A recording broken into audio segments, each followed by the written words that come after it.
Olá, pessoal, tudo bem? Espero que sim. Sejam bem-vindos à nossa Casa na Arte Pode Entrar. Eu sou Vanina Sigrist e hoje o nosso tema, vocês viram aí, é o amor como patologia. Olha que delícia de conversa e hoje eu tenho a honra de receber uma convidada aqui na nossa casa. Aliás, é a primeira convidada que eu recebo, porque os meus convidados anteriores eram convidados, justamente. E eu tenho hoje o prazer de receber uma ex-colega da faculdade do curso de letras na Unicamp, a Charlene Martins Miotti. Espero que esteja tudo bem com você, Charlene. Muito obrigada por ter tido essa generosidade de reservar um tempinho nessa sua agenda tão corrida para conversar aqui com os meus amigos da nossa casa.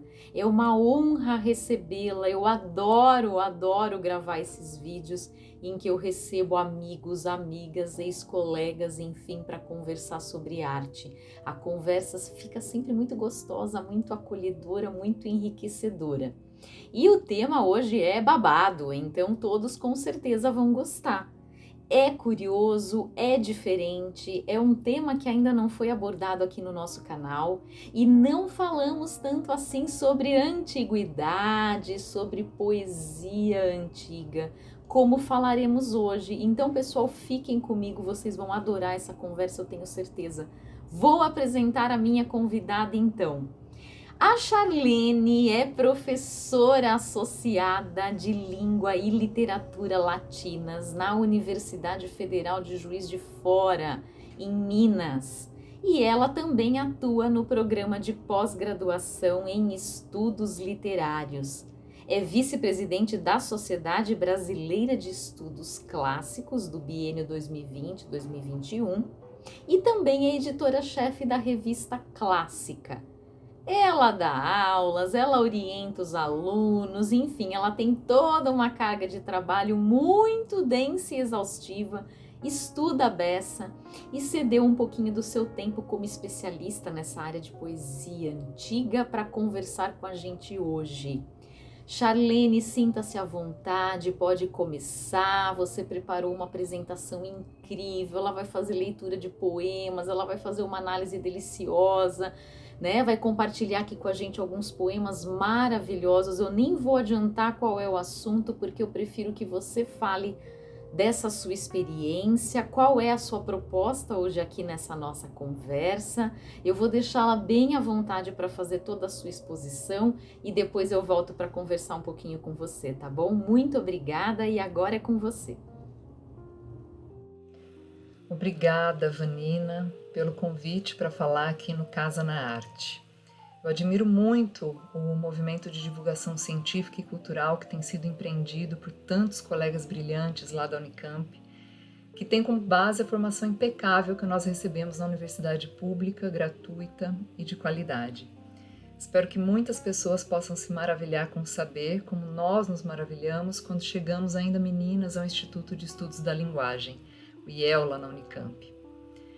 Bom, embora eu não seja exatamente uma especialista em poesia antiga, porque a minha pesquisa na pós-graduação está mais voltada para prosa e produção técnica latina, eu sou leitora de poesia há muitos anos e tenho introduzido aos alunos de graduação em letras um pouco do universo poético grego e latino aqui na Universidade Federal de Juiz de Fora, onde eu trabalho desde 2013. Hoje eu gostaria de falar com vocês sobre um caso especial de intertextualidade, portanto de diálogo entre dois textos específicos. Um poema grego da poeta Safo de Lesbos, composto em torno do século VI da nossa era, e um poema latino do poeta Catulo, escrito no século I, também antes da nossa era. Esse primeiro poema é conhecido como Ode 31 e é um dos mais famosos. Essa palavra ode implica uma dimensão musical do poema, né? A palavra aoidé ou oidé no grego significa canção. Então, diferentemente das nossas práticas de leitura modernas, né, em que para conhecer um poema nós nos sentamos em silêncio para ler, na antiguidade o mais comum era que esses poemas fizessem parte de uma performance, né? Eles eram cantados por uma ou mais pessoas com acompanhamento de instrumentos musicais e também com alguns comes e bebes. Nesse sentido, para que vocês tenham uma experiência mais próxima do que era esse poema na antiguidade, eu gostaria de primeiro apresentar o poema original para vocês, na interpretação do meu colega Leonardo Antunes, da Universidade Federal do Rio Grande do Sul. E enquanto ele canta, eu mostro o texto original e, na sequência, vocês podem acompanhar a tradução dele, né, muito ciosa dos sons e dos efeitos poéticos do original. Vamos lá? Eine time oi canos Iisus theoisin Demenon erotisen tiostoi Is deneicae passionati funeisas upacue Cae gelaisas immeruentum eman Cardian instefes ineptuaisen Os garesi dobro que os me funais sudeneteke Alacam en blosseme agelepton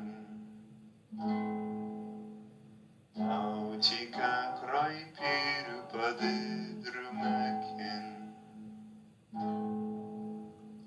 O patesi dudenorem epirombeisi da cuae Cadenidros carietai drumoste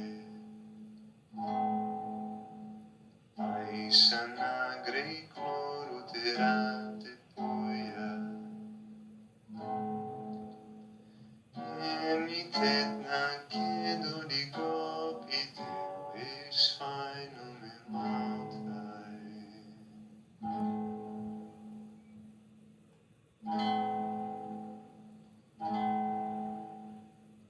Eri mi pareci separ dos deuses Homem que se senta perante ti E se inclina perto pra ouvir tua doce voz e teu riso Pleno de desejo a isso sim Faz meu coração estremecer no peito Pois tão logo vejo teu rosto, a voz eu perco de todo Parte-se minha língua um fogo leve E percorre inteira por sob a pele Com os olhos nada mais vejo zumbem altos ouvidos Perto-me um suor, um tremor me toma Por completo mais do que a relva estou Verde para a morte não falta muito ao que parece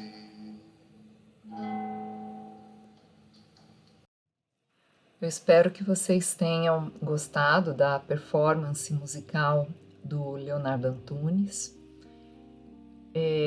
sobre esse poema da Safo, né? Vamos olhar agora para as possíveis interpretações, né? Esse poema, especificamente, ele pode ser interpretado como um contexto de epitalâmio. Mas o que é epitalâmio, né? Tálamos é cama em grego e epi é uma preposição com sentido semelhante ao sobre, diante de, né? Então seria um poema etimologicamente, performado diante do leito matrimonial, quer dizer, é um poema de celebração do casamento, né? Tudo leva a crer. O contexto seria o seguinte: a jovem vai se casar com esse sujeito que parece um deus, né? E a beleza dela é louvada pelo efeito que causa nos outros, tá?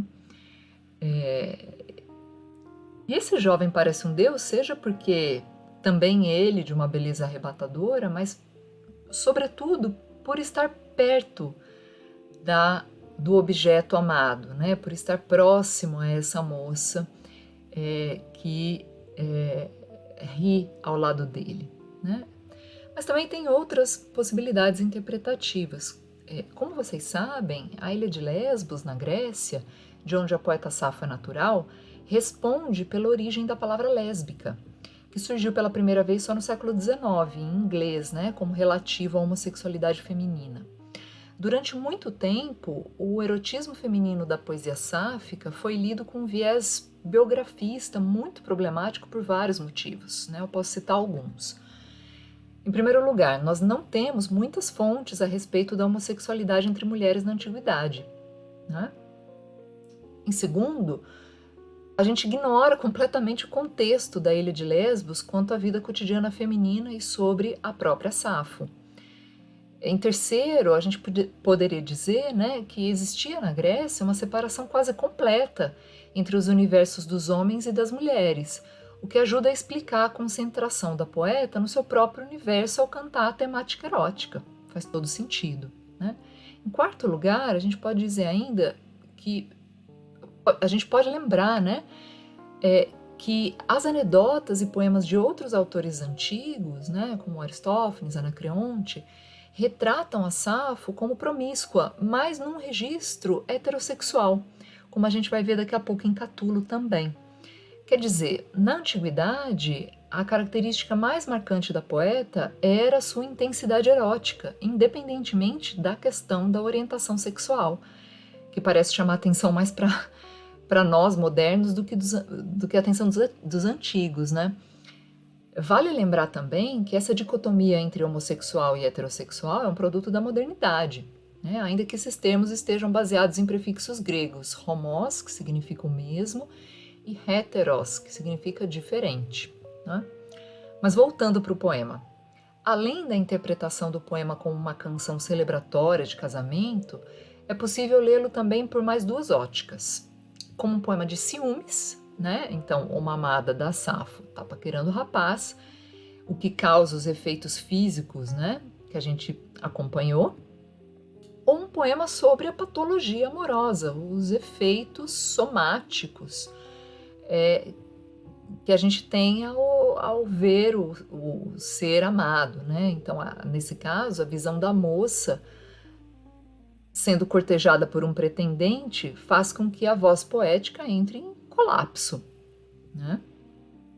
Vocês podem observar, então, no início, marcado em amarelo, aí no início desse poema, a repetição do verbo feinen, né? Que em grego é brilhar, ofuscar, mas também parecer, aparentar, né? Aparece aí feinetai moi, né? E lá no final do poema, a gente vai ver aqui também feinomai, ao invés de feinetai, né?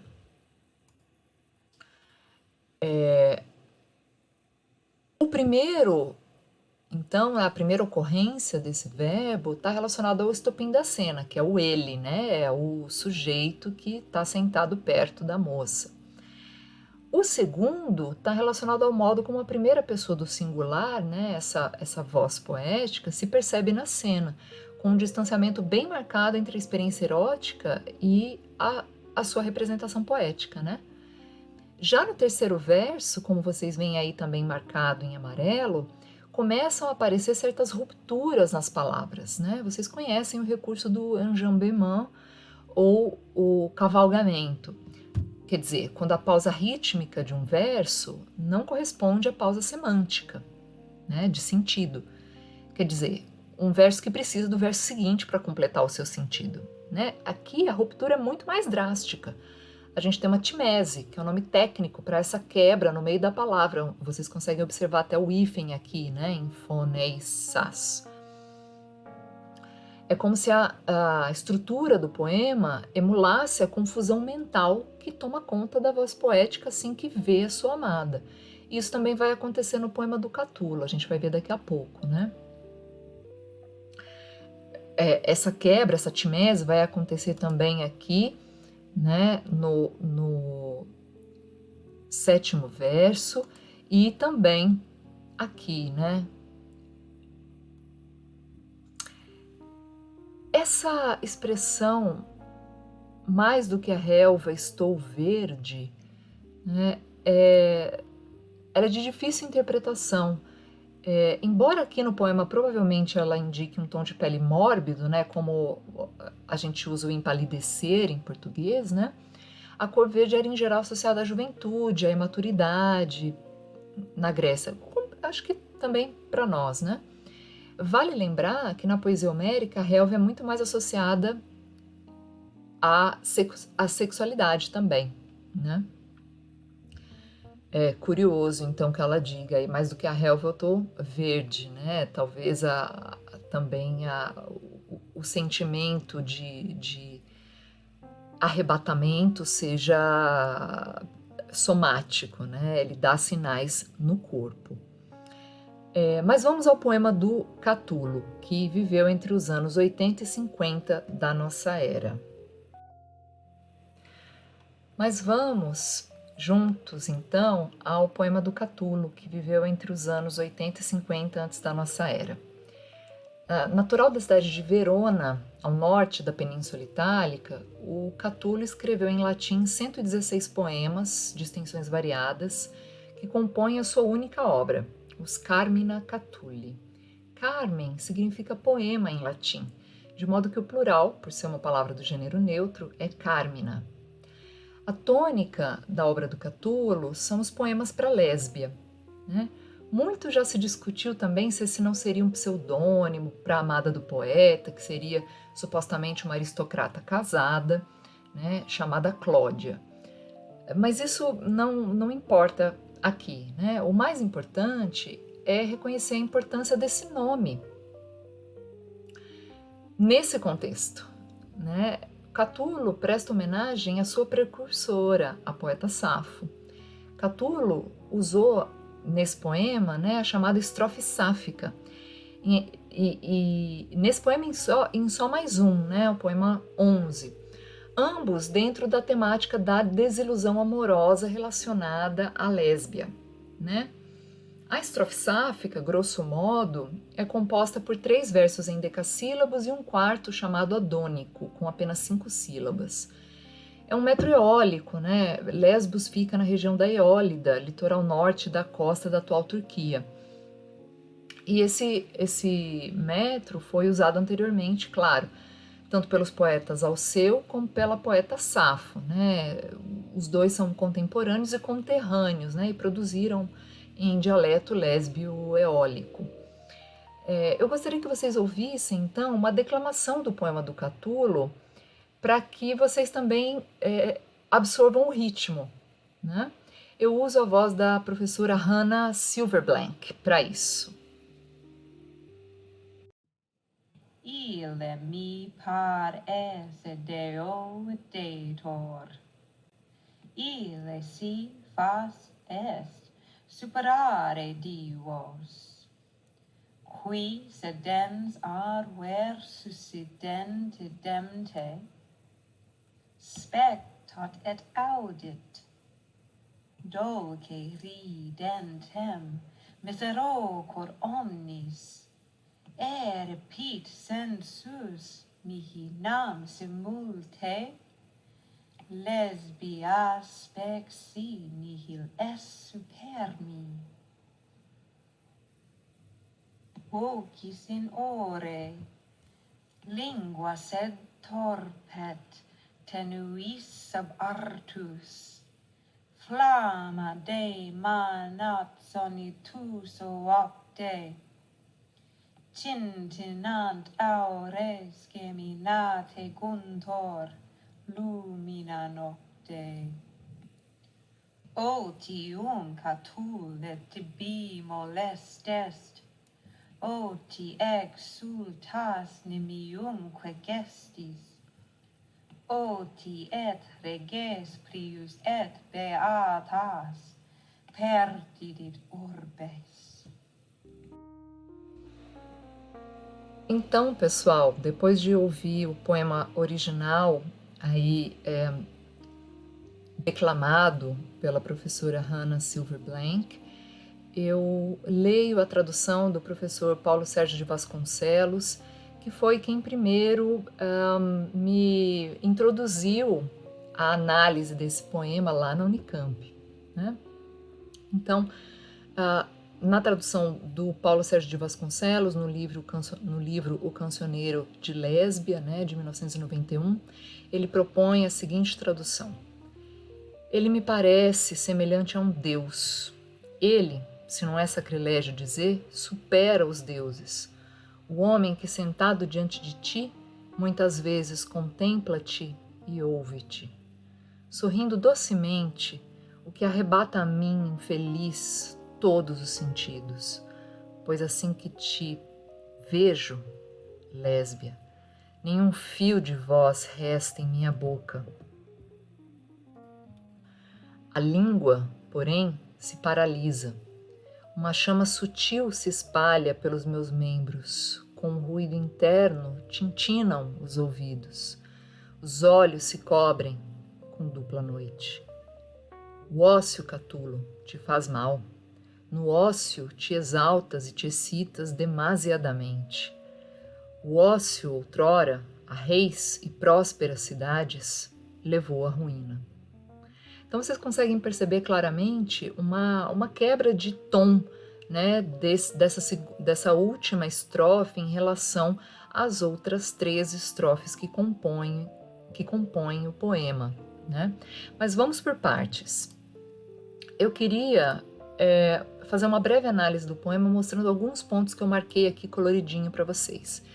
Em primeiro lugar, no poema original, a gente percebe uma contraposição muito clara, não só pela justa posição por estarem um ao lado do outro, mas porque é o que a gente observa no poema, uma comparação entre a voz poética e ele, aquele que está sendo visto cortejar a moça amada, né? Então, olha só, o poema, né, a frase que encabeça o poema, que abre o poema, o termo que abre o poema é ile, ele, em latim, né? E logo na sequência vem o mi, né?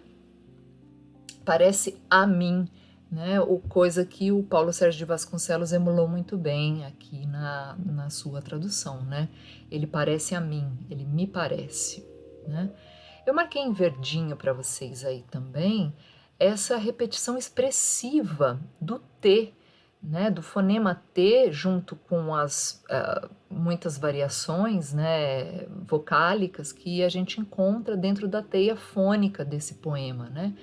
Em alemão vai se chamar esse recurso de du Stil, né, o estilo tu, quando a gente consegue perceber um tu que é constantemente evocado através do próprio som das palavras no poema, mesmo aquelas que não estão diretamente relacionadas à segunda pessoa, né, do singular, como vocês veem aí.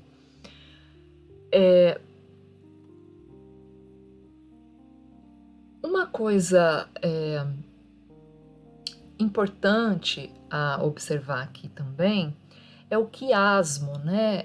Essa figura de linguagem baseada na letra grega qui, que tem um formato semelhante ao X nosso em português, né? Notem que no latim, né, a palavra mísero e mihi aqui estão relacionadas à mesma pessoa, né, a voz poética aqui do Catulo, e omnis, né, tudo, todo, está relacionado a sensus aqui. Então a gente tem, né, todos os sentidos realmente aqui, né, emulado na tradução, todos os sentidos realmente separados, né, uma posição de X, na verdade, né, de quiasmo mesmo, que é difícil manter na tradução aqui, né, o professor Paulo optou por simplesmente separar em 2 blocos, né, o que arrebata a mim, infeliz, todos os sentidos. Né? Essa sintaxe é muito expressiva, porque a gente vai começar a perceber aqui, a partir já, né, da segunda estrofe, muitos enjambemãs seguidos, né, em cavalgamentos, portanto aquilo que a gente já comentou no poema da Safo, né, essa disjunção entre a pausa rítmica do verso e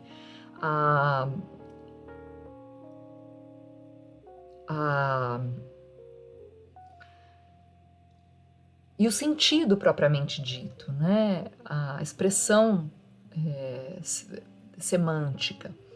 Então, essa confusão, digamos, sintática no poema, estrutural no poema, também aqui está emulando essa confusão mental, esse arrebatamento que a visão da moça, no caso aqui do Catulo, da lésbia, causa na voz poética, né? Ou como se diz mais comumente, ao eu lírico. Né? Na terceira estrofe,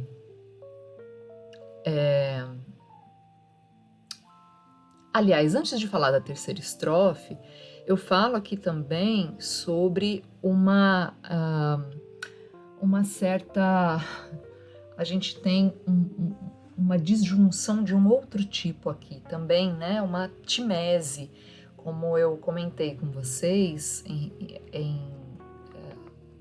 lá no poema da Safo, a gente tem uma quebra, né, da palavra. Esse verbo aqui, né, apresentado separadamente, est super, é o verbo super est em latim, né, que aqui ficou, inclusive, não só quebrado, mas invertido, com os itens, né, com os membros invertidos, que é o verbo restar, sobreviver, né,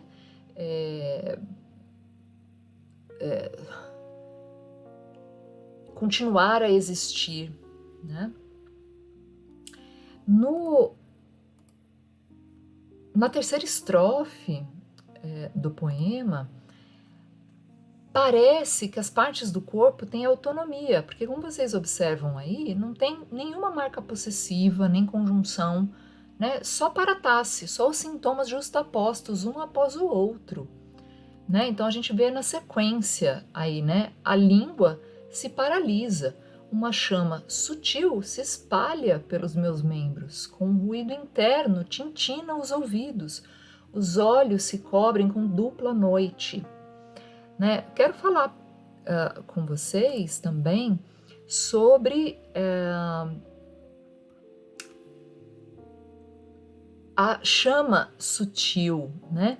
Que já vai aparecer lá no poema da Safo, aqui, olha, lepton pyr, né? Um fogo leve.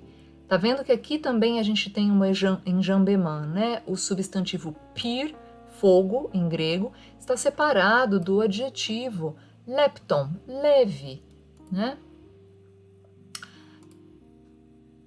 A gente tem aqui então, né, uma chama sutil se espalha pelos meus membros, né, no latim, tenuis flama, né, uma chama sutil, né, vejam aí o enjambemã ou encavalgamento, ou cavalgamento, né. Num primeiro olhar você poderia pensar que tenuis está relacionado à palavra artus, né, os membros, mas não, tá? Tenuis está relacionado à flama, tá? Aqui no caso nominativo.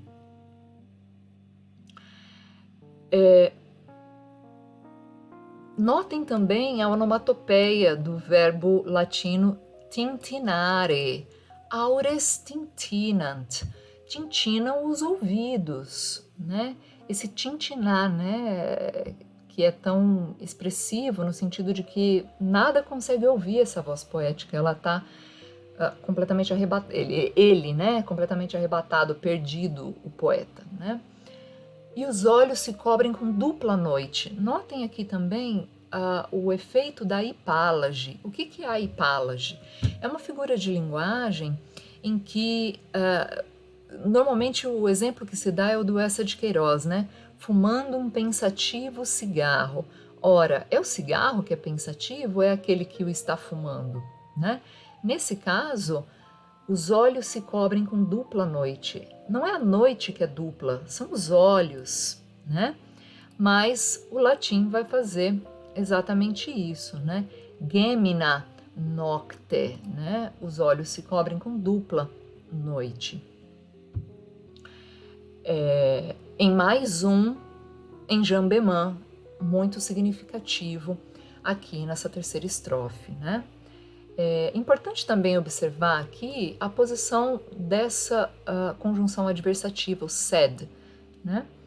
Que é uma conjunção tipicamente no latim enclítica, ela costuma, tipicamente proclítica, ela costuma aparecer em cabeça de verso, né, em início de frase, e aqui ela está deslocada para uma posição enclítica, né? A língua, porém, se paralisa, demonstrando mais uma vez esse estranhamento sintático que vai compondo esse cenário do arrebatamento da paixão, né, da dificuldade de controlar o próprio corpo diante da visão do ser amado, né? Notem então essa quebra aqui na quarta estrofe, que é muito marcada pela anáfora da palavra otium, né? Ócio. Mas mais do que isso, né? Não é só a anáfora, né? Que também reforça essa posição expressiva em cabeça de verso, né? A anáfora de ótimo e o poliptoto aqui, né? Que é essa repetição da mesma palavra numa flexão de caso diferente. Ótio.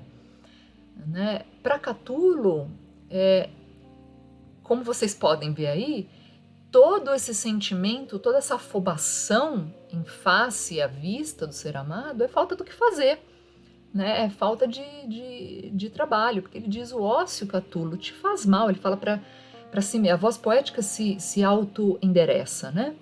O ócio, Catulo, te faz mal, no ócio te exaltas e te excitas demasiadamente.